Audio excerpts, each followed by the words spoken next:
Bien, hermanos, abran la Biblia en Hechos capítulo 22. Hechos capítulo 22.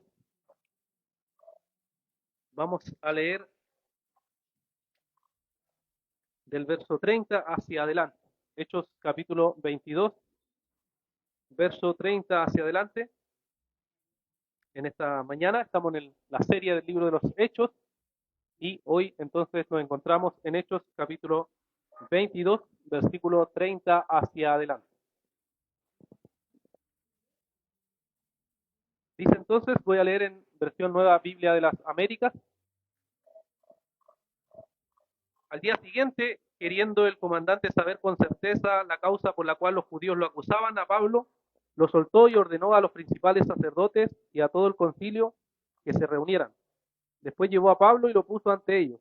Entonces Pablo, mirando fijamente al concilio, dijo: Hermanos, este día yo he vivido delante de Dios con una conciencia perfectamente limpia. Y el sumo sacerdote Ananías ordenó a los que estaban junto a él que lo golpearan en la boca. Entonces Pablo le dijo: Dios lo golpeará a usted para ir blanqueada. ¿Se sienta usted para juzgarme conforme a la ley y viola la ley ordenando que me golpeen? Y los que estaban ahí observando dijeron: ¿al sumo sacerdote de Dios injurias? Y Pablo dijo: no sabía, hermanos, que él era el sumo sacerdote, porque escrito está: no hablarás mal de una de las autoridades de tu pueblo. Entonces Pablo, dándose cuenta de que una parte era saduceo y otra fariseo, alzó la voz en el concilio: Hermanos, yo soy fariseo, hijo de fariseos, se me juzga a causa de la esperanza de la resurrección de los muertos. Cuando dijo esto, se produjo un altercado entre los fariseos y los saduceos, y la asamblea se dividió, porque los saduceos dicen que no hay resurrección ni ángel ni espíritu, pero los fariseos creen todo esto. Se produjo entonces un gran alboroto, y levantándose algunos de los escribas del grupo de los fariseos, discutían enérgicamente diciendo: no encontramos nada de malo en este hombre. Pero, ¿y si un espíritu o un ángel le ha hablado? Al surgir un gran altercado, el comandante tuvo temor de que Pablo fuera despedazado por ellos y ordenó que las tropas descendieran, lo sacaran de entre ellos a la fuerza y lo llevaran al cuartel. A la noche siguiente, el Señor se le apareció a Pablo y le dijo: ten ánimo, porque como has testificado fielmente de mi causa en Jerusalén, así has de testificar también en Roma. Que el Señor bendiga su palabra. En el contexto de la Segunda Guerra Mundial hubo muchos escenarios difíciles, pero uno de los más difíciles fue cuando los nazis ya estaban por conquistar todo, ¿cierto?, el mundo conocido de esa época, y en donde tuvieron que decidir qué hacer, especialmente Gran Bretaña, sobre si aliarse o hacer alguna unión con ellos o, digamos, estar en contra de ellos. Y hubo un primer ministro que fue conocido en esa época por decir que hay que luchar, no hay que rendirse ante eso. Y él tuvo la difícil tarea de convencer, ¿cierto?, a todos sus ciudadanos que no era bueno hacer la paz ni hacer ningún tipo de alianza con los nazis. Debido a eso, él se enfrentó a muchas presiones, él no fue comprendido, muchas veces se quedó solo en esa lucha para tratar de mantener ese combate, quedó totalmente aislado, muchas personas no lo entendieron en ese contexto, y sin embargo se mantuvo perseverante, luchando y diciendo: no hay que hacer ninguna alianza con ellos, sino hay que luchar. Y finalmente, ¿cierto?, este primer ministro fue alguien que con sus discursos, y es famoso por ello, Winston Churchill, conocido por dar esos discursos en donde animaba, ¿cierto?, a sus soldados y a su pueblo a luchar contra los nazis. A veces hay momentos en la vida, al igual que él, en donde quedamos solos, apartados y no somos entendidos. Y los apóstoles han pasado por varias de estas experiencias que hemos estado viendo por el libro de los Hechos, en donde ellos se mantuvieron firmes predicando la palabra del Señor. Muchas veces fueron golpeados, muchas veces fueron aislados, muchas veces tuvieron que enfrentarse a distintos momentos para ser fiel a lo que la palabra del Señor decía. Y hemos estado viendo, mis hermanos, cuando llegamos a este capítulo número 22, en donde el apóstol Pablo, después de predicar el mensaje del Evangelio, después de anunciar ese mensaje por varios contextos, llega a Jerusalén, y ese Jerusalén que llega porque era la voluntad de Dios de que él llegara ahí, había sido golpeado, había sido perseguido, había sido encarcelado, y vimos la vez pasada que vimos el capítulo 22, Pablo da un discurso, explica acerca del discurso, habla sobre eso, y debido a eso, ¿cierto?, no lo escuchan hasta el final, y termina, ¿cierto?, tomado por los soldados romanos. Lo querían castigar, querían darle un castigo, pero él, ¿cierto?, usa lo que él tenía como arma en ese tiempo, que era decir, yo soy ciudadano romano, y debido a eso entonces no lo pueden castigar como cualquier persona. Hoy vamos a ver entonces, mi hermano, la continuación de eso. Vamos a ver cómo Pablo se enfrenta a esa oposición, cómo Pablo se enfrenta al concilio que lo está tratando de condenar. Vemos entonces, mis hermanos, primero la colita que nos quedó, ¿cierto? Ahí el verso 30 del capítulo 22. Vamos a ver entonces cómo Pablo se mantiene firme ante la oposición. Entonces, mi hermano, si vemos ahí el verso 30, ¿cierto? Nos encontramos con que tenemos al comandante que quería saber con certeza qué es lo que pasaba. Se estaba preguntando qué es lo que estaba sucediendo, qué es lo que estaba pasando con él. ¿Cuáles eran las acusaciones que habían contra el apóstol Pablo?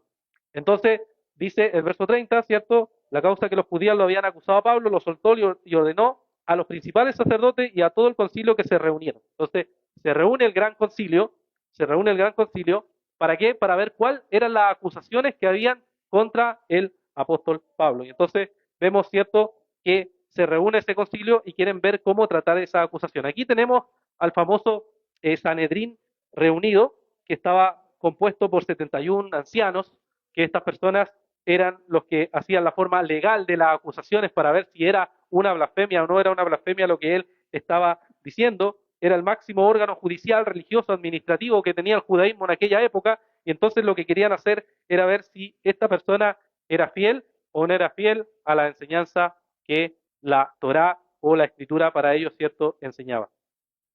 Pero vemos que Pablo o los apóstoles no son la primera vez que se enfrentan a esta dificultad, sino que lo hemos visto reiteradamente en el mismo libro de los Hechos, como ellos se han visto enfrentados a esto. Por ejemplo, Hechos capítulo 5, versículo 21, recordemos que ahí nos dice el libro de los Hechos que habiendo oído esto, al amanecer entraron en el templo y enseñaban. Cuando llegaron el sumo sacerdote y los que estaban con él, convocaron al concilio, es decir, a todo el senado de los israelitas, y mandaron traer a la cárcel a los apóstoles. O sea, ya se le habían opuesto, no una vez, sino que constantemente vemos esta oposición que el concilio tiene con aquellos que predican la palabra del Señor. Imagino que todos conocemos la historia, ¿cierto?, de Martín Lutero, el cual también se tuvo que enfrentar en su época al concilio, a los religiosos de ese tiempo, al catolicismo romano, para, ¿cierto?, oponerse a la enseñanza que él daba, y tuvo que oponerse a ese concilio. Jesús mismo nos advirtió que así pasaría con todos los creyentes. Marcos capítulo 13, versículo 9,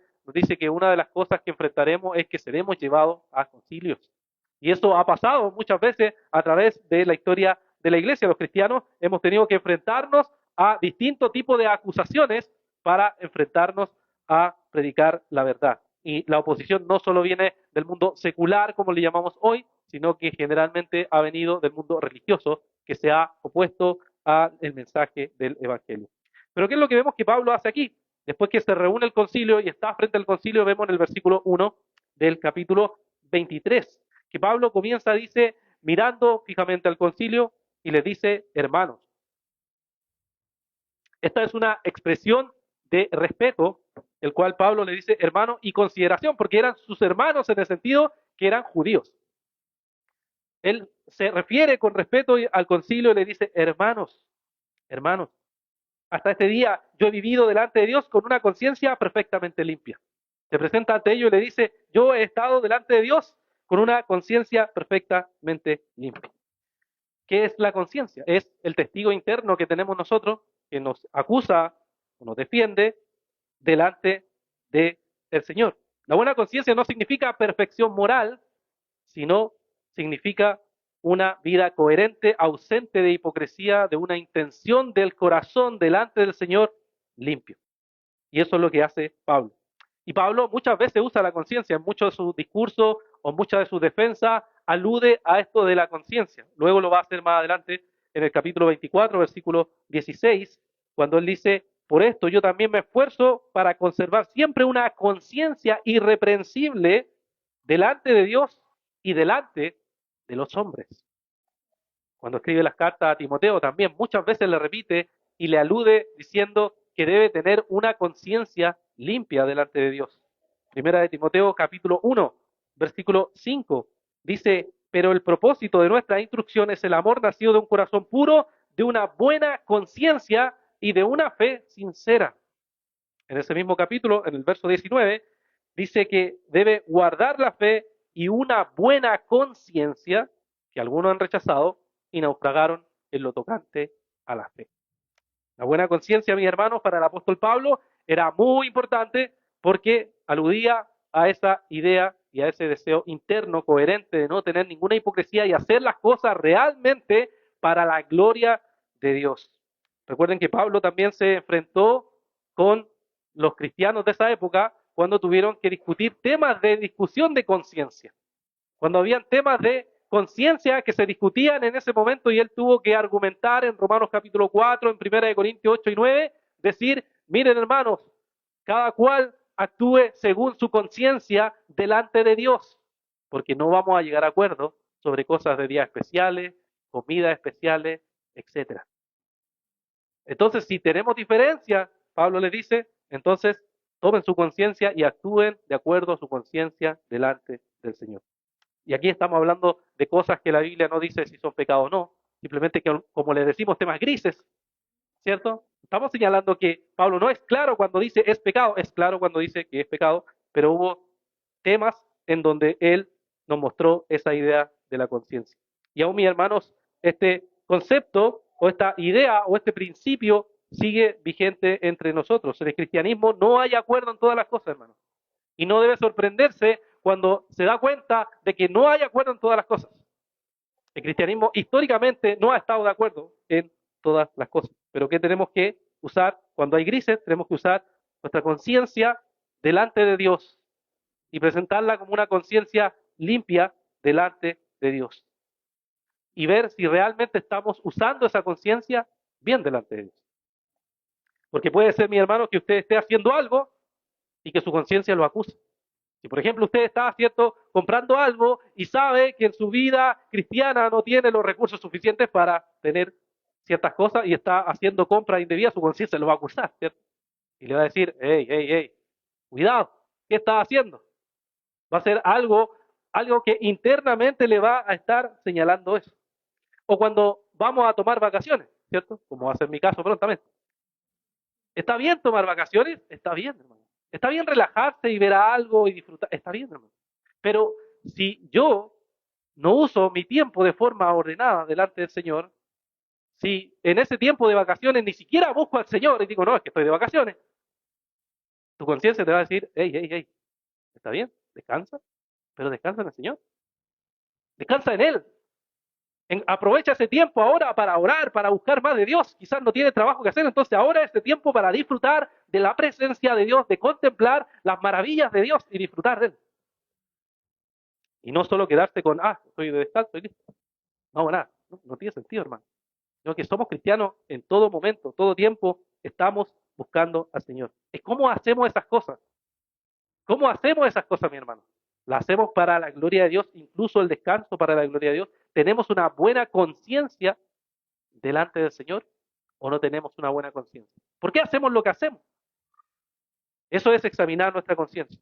O al contrario, cuando cierto hay ciertas cosas que son libertad de conciencia y entre hermanos no hay acuerdo, como por ejemplo una celebración de Navidad, celebración de cumpleaños, celebración de fiestas patrias, cosas que a veces hay hermanos que piensan que no está bien, hay otros que piensan que está bien, y alguien te puede decir, oye, no, eso no está bien, celebrar cierta fiesta, pero tú puedes usar tu conciencia delante de Dios limpiamente y decir, es que no hay nada en la Biblia que lo condene.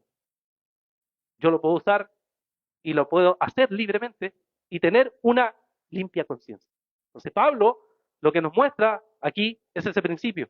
Pablo dice, yo he estado predicando el mensaje del Evangelio, he vivido delante de Dios fielmente a la palabra del Señor y tengo una limpia conciencia.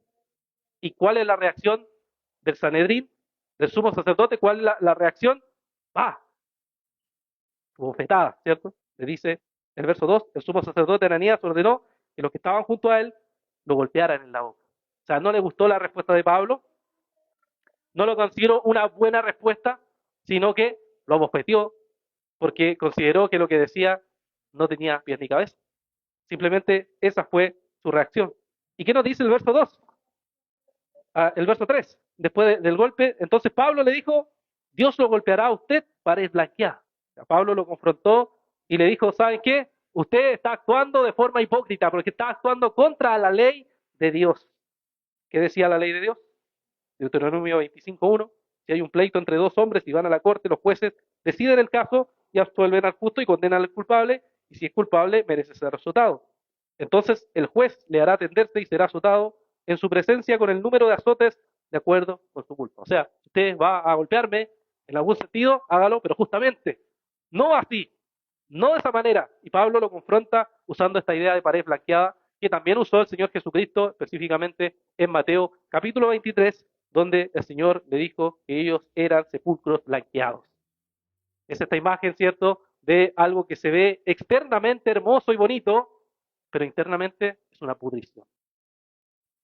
Y decía, aquí le dice el apóstol Pablo, así es como se está comportando el sumo sacerdote o la persona que lo golpeó en este momento de esa forma. Entonces vemos que después que Pablo le dice, ¿se sienta usted para juzgar conforme a la ley y viola la ley ordenada para que me golpeen? Porque él conocía a Pablo bien formado, conocía bien la escritura y le dice, usted está transgrediendo la palabra de Dios, se está comportando de forma hipócrita. Y los que estaban observando, verso 4, le dicen, ¿al sumo sacerdote de Dios injurias? La injuria es dañar, ofender o menoscabar la autoridad con palabras u obras. Entonces le está diciendo tú, Pablo, estás injuriando a la autoridad, al sumo sacerdote. Entonces Pablo se da cuenta inmediatamente de lo que acaba de decir, de lo que acaba de hacer, y le responde, ¿cierto?, con humildad. Pablo dijo, no sabía, hermanos, que él era el sumo sacerdote. Y nuevamente, la escritura, porque escrito está, no hablarás mal de una de las autoridades de tu pueblo, citando Éxodo capítulo 22, versículo 28. Podemos ver que Pablo, aunque no está de acuerdo en la forma de proceder de la autoridad, actúa respetando a la autoridad, reconociendo su error en ese momento. Y ese mismo ejemplo lo podemos ver en el caso de David. David es alguien que fue ungido por el Señor, llamado por el Señor, y que teniendo la oportunidad 2 veces de matar al rey Saúl, no lo hizo. ¿Por qué no lo hizo? Porque él reconocía que también era una autoridad de Dios. Entonces, observen la forma equilibrada del apóstol Pablo, que nos hace también pensar a nosotros la forma equilibrada que tenemos que tener sobre las autoridades. Por un lado, denunciar la injusticia de la autoridad. Cuando la autoridad se excede y hay autoritarismo, debe ser denunciado. Debe ser visto como algo pecaminoso e incorrecto. ¿Por qué? Porque no se está ajustando a lo que dice la palabra de Dios. Y casos de estos, hermanos, hay muchísimos. Quizá uno de los que fueron más terribles, quizás fue uno que pasó en Argentina, cuando confunden a unas personas que iban en auto con unos delincuentes y ellos escapan en auto y mientras van escapando en auto los policías los rodean y los llenan de balazos y mueren. Es conocido como la masacre de Guaidó en Argentina, el 10 de enero de 1994. Ahí sin duda toda la sociedad condenó y dijo, esto está súper mal usada la autoridad. Y eso debe ser condenada como algo que es autoritarismo. Lo mismo pasa en el ministerio pastoral o las autoridades que Dios ha puesto. Si Dios ha puesto autoridades, es para que ellos pastoreen, como dice la palabra, con humildad, con ejemplo, con amor. Pero si esa autoridad se traspasa y se empieza a manipular, se empieza a decir a las personas, tienen que hacer las cosas tal como digo yo en todos los aspectos, entonces ahí tenemos abuso espiritual. Y tiene que ser denunciado también como algo pecaminoso, como algo que Dios no ha ordenado en la palabra del Señor. Las sectas actúan así. Toda secta actúa así. Si usted sale de ese grupo, usted ya no es salvo. Usted está perdido. Usted va condenado al infierno. Pero bíblicamente, y esto se lo he dicho muchas veces, aquí no actuamos así. Si usted llega a conocer al Señor y se congrega en otra iglesia del Señor, amén, hermano. Qué bueno. Porque esto no es toda la iglesia universal. Es solo un pequeño rebaño de esa iglesia. Pero hay otras iglesias que el Señor ha levantado en donde usted puede ir a adorar también al Señor. Y no creemos que esta es la única iglesia verdadera. Creemos, por supuesto, que lo que entendemos de la Escritura es verdadero. Pero no creemos que es donde solo va a encontrar salvación. La salvación está en Cristo. Y uno entonces va y se une a una iglesia local. Entonces, mi hermano, por un lado, la injusticia debe ser denunciada. La injusticia que se dé o el abuso de la autoridad. Pero por otro lado, vemos que el apóstol Pablo, aunque ciertamente resiste a este tipo de autoritarismo, también respeta a las autoridades. Vivimos, mi hermano, en un tiempo de antiautoridad o contraautoridad, como quiera decirlo, y estamos acostumbrados ya a eso. Estamos acostumbrados a que nosotros podamos hablar de la autoridad como queramos, podamos burlarnos de la autoridad como queramos, y eso es muy común. Solo piense en este ejemplo, piense en el presidente que está por salir. El presidente que está por salir, ¿quién no se ha reído de un meme del presidente que está por salir? ¿Quién no ha dicho algo sobre él? ¿Quién no ha compartido algo sobre él? La pregunta es, ¿no es eso injuria? ¿No es eso considerar mal al presidente? Si es una autoridad y deberíamos respetarlo. Pero estamos acostumbrados que es normal, pero sí es normal, ¿no? Pero la pregunta ¿es eso respetar a la autoridad que Dios ha establecido? O quizá a este presidente le gustaba o no le gustaba, no lo sé, pero viene el nuevo presidente ahora. El nuevo presidente que viene. Y quizás le gustó o no le gustó, votó por él, no lo sé. Pero la pregunta es, ¿vamos a también tratar con respeto al presidente actual? ¿O vamos a hacer lo mismo que con el presidente que está saliendo? ¿Cuál es nuestra actitud frente a eso? Tratar las autoridades que Dios ha puesto y establecido en este mundo. ¿Cómo vamos a actuar frente a eso? Mi hermano, y eso hay que pensarlo. Considerar, mire el apóstol Pablo, es una actitud de respeto. Tenemos también las autoridades no solo civiles, sino que tenemos también la autoridad religiosa, los pastores, los ancianos que Dios ha puesto en la iglesia. ¿Cómo actúo con esa autoridad que Dios ha establecido también en la iglesia? Con los pastores, con los ancianos que Dios ha establecido en la iglesia. ¿Qué nos dice la Escritura? Dice respetar la autoridad y sujetarse a ellas. Inmediatamente dice, claro, si se sujeta a la Escritura, por supuesto, hermano, por supuesto. Pero debe haber un respeto debido a la autoridad que Dios ha establecido. Entonces Pablo no se va ni para un lado ni para el otro lado, sino que dice, hay que resistir a esa autoridad injusta y hay que decir cuando las cosas son pecaminosas. Pero a la vez también hay que respetar las autoridades que el Señor ha establecido en su palabra, porque esa es la voluntad de Dios. Mis hermanos, ¿cómo actúa frente a usted a la autoridad? ¿Honra a la autoridad? ¿Es humilde ante la autoridad? ¿Le da el respeto debido a la autoridad o no? Aquí vemos al apóstol Pablo reaccionando de esa manera con las autoridades.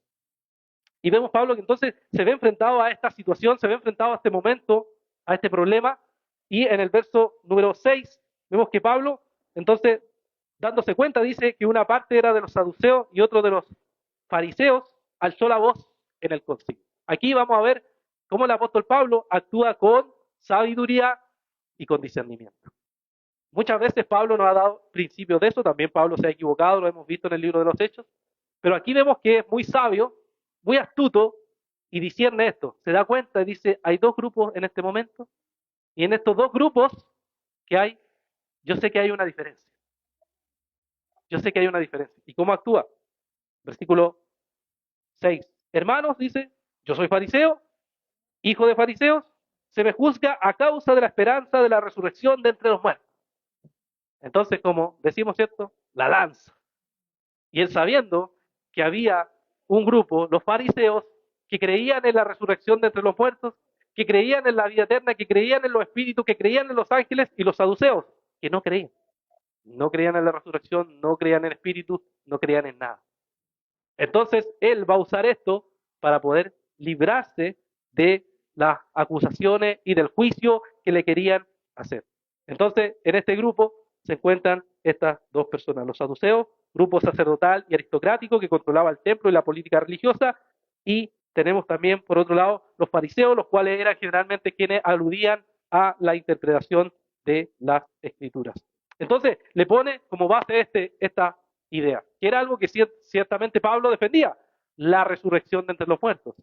Algo que se ve constantemente en el libro de los Hechos como una de las predicaciones esenciales del Evangelio de los apóstoles. Hechos capítulo 2, versículo 24, nos dice, pero Dios lo resucitó, poniendo fin a la agonía de la muerte, puesto que no era posible que él quedara bajo el dominio de ellos. O sea, resurrección. el mensaje de la resurrección como algo muy esencial en la predicación apostólica. Hechos capítulo 3, versículo 14 dice, pero ustedes repudiaron al santo y justo y pidieron que se les concediera un asesino y dieron muerte al autor de la vida, al que Dios resucitó de entre los muertos, de los cuales nosotros somos testigos. La resurrección como algo esencial del mensaje cristiano. Y vemos que entonces Pablo lanza esto de la resurrección y vemos en los versos 7 al 9 cuál es la reacción. Y la reacción es un altercado, como nos dice el verso 7. Cuando dijo esto, se produjo un altercado entre los fariseos y los saduceos y la asamblea se dividió. Inmediatamente se dividieron en dos bandos, los que creían y los que no creían. Y nos da la explicación el verso 8, porque los saduceos dicen que no hay resurrección, ni ángel, ni espíritu, pero los fariseos creen a todo esto. Entonces, Pablo supo cómo hacer esto y entonces crear esta división entre estos dos grupos. Y de ahí en adelante iba el apóstol Pablo entonces poder predicar con tranquilidad. Ahora fíjense en esto, y lo hemos dicho en otras ocasiones, la forma sabia de actuar de Pablo es un llamado a nosotros como cristianos para actuar de forma sabia. Jesús lo dijo en Mateo 10:16. Miren, yo los envío como ovejas en medio de lobos, por tanto sean astutos como las serpientes e inocentes como las palomas. Siempre creemos que el cristiano tiene que ser una especie de tonto y no pensar y analizar cada situación y reflexionar en cómo actuar en cada situación. Pero en verdad, hermanos, tenemos que saber cómo actuar, tenemos que saber que hay artimañas que el mundo nos va a traer para que nosotros nos desviemos de la voluntad de Dios. Son sutiles artimañas satánicas para desviarnos de la palabra de Dios. ¿Cómo tenemos que reaccionar? Con sabiduría. Generalmente, hermanos, y esta semana leí una triste carta de un hermano que abandonaba la iglesia en términos generales, me refiero, abandonaba su fe, se alejaba y contaba muchas experiencias negativas respecto a la vida de iglesia. Muchas de las cosas terribles que pudo vivir en la vida de la iglesia. Porque la realidad es que así es, a veces se vive en momentos difíciles, a veces se vive en circunstancias difíciles en la iglesia. Y era triste leer todo eso, pero lo más triste era su sentencia de no acercarse más a ninguna comunidad de fe, no acercarse más a ninguna iglesia. Eso es lo más triste, porque ¿saben qué, hermanos? Satanás va a usar eso, va a usar tus daños, va a usar tu mala experiencia, va a usar tu experiencias negativas, quizás con pastores, con iglesias, con hermanos, y tú vas a decir, la solución es alejarme. Y eso es una artimaña de Satanás. Porque ¿qué va a hacer lejos de la iglesia? ¿Qué va a hacer lejos de la fe? ¿Qué va a hacer lejos de todas las cosas que el Señor ha mandado? Te va a seducir y te va a arrastrar lentamente y mortalmente al mundo. Eso es lo que sucede. Mis hermanos, y por eso debemos tener una visión cristiana y bíblica respecto a los falsos pastores y a los falsos maestros. Esta semana le volví a escribir a mi hermano una segunda carta para explicarle exactamente eso. Él decía, ¿saben qué? En la cárcel, le decía a mi mamá, he tenido la mala experiencia que veo que hay gente que manipula la fe y me hace decir o hacer cosas que van contrario a lo que dice Dios. Entonces yo le escribí en la carta, le dije, hermano, mira, enfócate en esto, enfócate en esto. Dios dijo, Jesús dijo que van a haber falsos maestros. Jesús vivió con falsos maestros. Los apóstoles vivieron con falsos maestros y se enfrentaron a falsos maestros. ¿Cuál fue la reacción de ellos? ¿Alejarse? No, al contrario, denunciarlos, pero tú enfocarte en vivir para la gloria de Dios. Ese es el camino, ¿no? Falsos maestros, falsos hermanos, malas experiencias en la iglesia van a pasar. Porque eso es parte de la vida cristiana. El punto es cómo yo me enfoco en servir a Dios aún en medio de eso. ¿Cómo miro a Cristo aún en medio de eso? Y Pablo sabía hacerlo, sabía actuar, sabía reaccionar ante eso. Actuaba con sabiduría, mi hermano. Eso es lo que tenemos que hacer nosotros, actuar con sabiduría. Cuando tengo un conflicto con algún hermano, cuando tengo una dificultad con algún hermano, los principios bíblicos están ahí. Nos dice cómo tenemos que acercarnos al hermano si lo vemos en pecado, tenemos que acercarnos a él, eso nos dice la palabra. Pero no nos dice el cómo, ¿cierto? Tenemos que ir y decirle. Pero si yo voy y lo golpeo con la Biblia, difícilmente te va a escuchar el hermano. Difícilmente, mi hermano. La respuesta blanda aplaca la ira. Ahí está el principio. Acérquese con sabiduría, dígale las cosas, pero dígaselas con sabiduría. Y va a poder ganar a ese hermano, va a poder escuchar a ese hermano lo que usted le quiere decir. Y eso, hermano, es actuar con sabiduría en la iglesia, actuar con sabiduría en todas las cosas. Y el verso 10, entonces, Pablo nos dice que el altercado aumentó. Verso 9, se produjo entonces un gran alboroto y levantándose algunos de los escribas del grupo de los fariseos discutían enérgicamente diciendo, no encontrábamos nada de malo en este hombre, pero ¿y si un espíritu o un ángel le ha hablado? Al surgir un gran altercado, el comandante tuvo temor de que Pablo fuera despedazado por ellos y ordenó que las tropas descendieran y lo sacaran de entre ellos a la fuerza y lo llevaran al cuartel. ¿Sabe lo que está pasando, hermano, aquí? Y esto es lo que nos dicen los comentaristas aquí. Ya esta cosa se fue de las palabras. Se fue de las palabras. Y por eso dice que fuera despedazado, porque aquí ya no estamos discutiendo, oye, este es tu argumento, argumento 2, argumento. No, aquí nos estamos agarrando. Aquí ya estamos dando, toma fariseo, toma seduceo. Están peleando físicamente. O sea, se descontroló la cosa. Se descontroló y como se descontroló, ve la autoridad y dice, ya Pablo aquí pueden matarlo. Seguramente más que le llevó un golpe de ahí. Entonces está preocupado la autoridad de Pablo. ¿Por qué está preocupado? Porque Pablo es su responsabilidad. Ellos lo trajeron al concilio. Ellos lo acercaron ahí. Ellos lo encarcelaron. Ellos sabían que Pablo era un ciudadano romano. Ellos sabían todo eso y estaba puesto ahí entonces. Y entonces era su responsabilidad alejarlo de ese momento, que fuera, como dice, despedazado por ellos. La cosa se puso complicada. Y entonces van las tropas y sacan a Pablo de ese lugar. Fíjense la paradoja.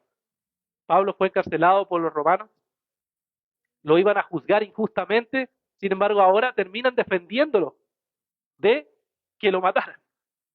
¿Se da cuenta cómo el Señor actúa? Cómo el Señor actúa cuando quiere proteger a sus siervos, cuando quiere llevar a cabo su voluntad, actúa con las personas que menos pensamos que Dios puede actuar. Pero así lo hace. ¿Cuántas veces Dios ha usado a personas no cristianas para proteger? ¿Cuántas veces Dios ha usado circunstancias que no esperabas para proveer? ¿Cuántas veces Dios ha estado cerca de ti con personas que no son quizás parte de esta misma iglesia para ayudar? Y es porque nosotros consideramos y sabemos que Dios es soberano y significa que Dios puede usar a cualquier persona para llevar a cabo su voluntad en tu vida, en ti, como escogido, como llamado del Señor. Si Dios quiere salvarte, si Dios quiere liberarte, si Dios quiere protegerte, Dios va a usar a cualquier persona, sea cristiana o no sea cristiana. Ahí tenemos a Ciro, ahí tenemos a Nabucodonosor, ahí tenemos para algunos sí, para no, Donald Trump. Pero ahí tenemos Dios soberano, hermano. Dios soberano. Dios hace como Él quiere. Y si quiere usar a personas no creyentes para llevar a cabo su voluntad, lo va a hacer, hermano. Lo va a hacer. Eso es lo que vemos aquí. Pablo es protegido por aquellos que querían asesinarlo ahora. Es protegido del mal, mi hermanos, y por eso podemos decir, Dios es quien está guiando y gobernando la historia, Dios es quien está guiando y gobernando incluso nuestra vida. Y en el versículo 11 vemos que el apóstol, después de este momento difícil, se va, dice, a la noche siguiente, el Señor se le apareció a Pablo y le dijo, ten ánimo, porque como has testificado fielmente en mí en Jerusalén, así vas a testificar también en Roma. Aquí podemos ver tres cosas que nos dice este versículo. Primero, mi hermano, le dice que debes tener ánimo.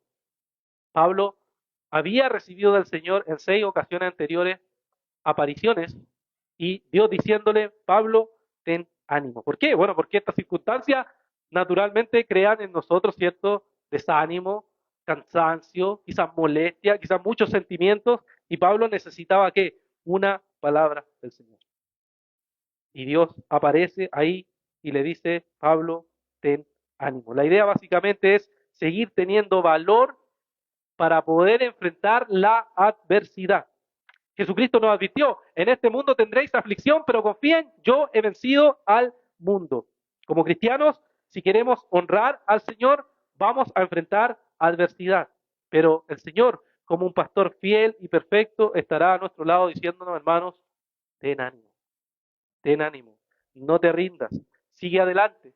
Yo he vencido a la muerte, yo he vencido al pecado, yo he vencido en la cruz del Calvario, yo he vencido a Satanás, tú puedes en el poder del Señor. Le dice a Pablo y también a nosotros, ten ánimo en el Señor. Porque, hermanos, Tener ánimo es enfrentarse las pruebas con gozo, las dificultades con gozo, el dolor con gozo, y entonces mantendrás el gozo en medio de la prueba. ¿Crees esto, hermano? ¿Crees realmente en esta palabra que el Señor le da a Pablo y también a nosotros? En segundo lugar, le dice, has testificado fielmente en Jerusalén. Esto, si ustedes recuerdan el contexto, es un poco extraño, porque Pablo llegó a Jerusalén y fue al tiro acusado que había metido a alguien al templo que no era judío, y después pasó todo lo que pasó, lo golpearon, lo carcelaron. Entonces uno dice, ¿cuándo Pablo testificó fielmente? ¿Cuándo a Pablo le fue bien en Jerusalén? Nunca, hermano. Nunca le fue bien. Desde la perspectiva humana, el ministerio de Pablo en Jerusalén fue un fracaso. Desde la perspectiva humana, lo que enfrentó Pablo en Jerusalén no sirvió para nada. Eso pareciera. Oye, llegué, me acusaron, me golpearon, me pegaron, me encarcelaron y ahora estoy frente al concilio.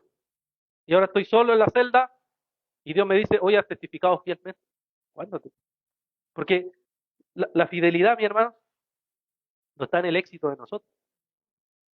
El éxito de la fe cristiana no está en nosotros. No depende de nosotros, no está en nuestras manos. Y eso pasa muy común. Salimos a predicar, nadie viene. Predico muchas veces, nadie cree. Me esfuerzo en preparar una clase, vienen pocos hermanos. Y claramente, ¿qué pasa? Se desanima. ¿Cierto? Uno se desanima, se cansa. ¿Y qué pasa? Bueno, la verdad es que desde nuestra perspectiva, aunque las cosas deban ser rápido e inmediatas, desde la perspectiva de Dios no es así. Dios está aún viendo si nosotros estamos siendo fiel a predicar el mensaje del Evangelio. Y a su tiempo, el Señor dará el fruto. A su tiempo, el Señor dará el fruto. Hermano, estás sufriendo, estás teniendo problemas, estás en una prueba, estás en conflictos matrimoniales, estrés, ansiedad, problemas de salud. ¿No crees que todo eso es para que tu fe sea formada y para que así entonces puedas testificar fielmente del Señor? ¿No crees que eso tiene un propósito? Anímate, hermano, porque eso es parte del propósito de Dios para tu vida, para ser formado en el Evangelio. Y por eso termina diciendo, así como testificaste en Jerusalén fielmente, vas a testificar en Roma. En Roma. Roma era el centro mundial del mundo antiguo y le dice a Pablo que va a llegar a ese lugar y ahí va a testificar. Y le dice de forma similar te va a pasar, o sea, va a sufrir persecución, va a sufrir golpes, va a sufrir encarcelamiento, pero vas a testificar fielmente del Evangelio. Y eso era parte del llamado integral que Pablo tenía. Recuerden Hechos 9:15, cuando Dios llama a Pablo y le dice lo siguiente, Hechos 9:15, pero el Señor le dijo, ve porque Él es instrumento escogido para llevar mi nombre en presencia de los gentiles, de los reyes y de los israelitas, porque yo le mostraré cuánto debe padecer por mi nombre. Me dice, para predicar el mensaje del Evangelio hay que padecer. Debes padecer, Pablo. Y tú, si quieres ser fiel a la palabra del Señor, entonces tú también vas a padecer. Y recuerden que esto está en la base, en el corazón del libro de los Hechos, Hechos 1:9, cuando dice que el Espíritu Santo vendrá y con ese poder del Espíritu Santo vamos a testificar. ¿Quién? La iglesia, sí. Todos los que somos parte de la iglesia del Señor. Si Él vino a nuestra vida, si la salvación vino a nuestra vida, entonces vamos a testificar del mensaje del Evangelio. Aún en las dudas, en las dificultades, en las pruebas, en las tentaciones, en los conflictos, somos llamados a testificar, o sea, a predicar el mensaje del Evangelio. La fuerza no está en nosotros y por eso, ¿qué tenemos que hacer? Humillarnos y decir, Señor, no soy capaz, no soy fuerte, no tengo la energía, no tengo la inteligencia, no tengo la teología, pero tengo mi rodilla que se humilla ante ti, que reconoce y dice, Señor, soy incapaz, pero tu gracia es poderosa. Tu gracia es fuerte. El Evangelio es lo poderoso. Y no yo, sino que el Evangelio. Y por eso miro a Cristo, su gran sacrificio perfecto en la cruz, muriendo en la cruz por mí, resucitando, y eso me llena de gracia y de poder para seguir testificando del mensaje del Evangelio, aún en medio de cualquier circunstancia. Oremos, hermano. Padre, te damos las gracias en esta mañana, porque, Señor, tú nos muestras que hemos sido llamados a testificar de tu Evangelio. Te pedimos, Señor, que tú nos ayudes porque somos débiles. Somos, Señor, instrumentos en tus manos. Somos vasos de barro. pero todo el poder, toda la gloria viene de ti, Señor. Y por eso te pedimos que tú nos ayudes en nuestras debilidades, en nuestros problemas, en nuestras tentaciones, en todo, Señor, para que tu palabra, para que tu evangelio sea proclamado y predicado en todo lugar. Te alabamos, oh Señor, porque tú eres bueno. Te alabamos, oh Señor, porque tú eres santo. Gracias, Padre, porque tu palabra, Señor, siempre obra en nuestros corazones y nos ayuda, Señor, a honrarte y glorificarte más. Padre, ayúdanos como pueblo tuyo a ser fieles en testificar, en anunciar tu buena noticia y en poder, Señor, humillarnos cada día para darte la gloria y la honra a ti. Pedimos, oh Señor, todo esto en el nombre de Jesús. Amén.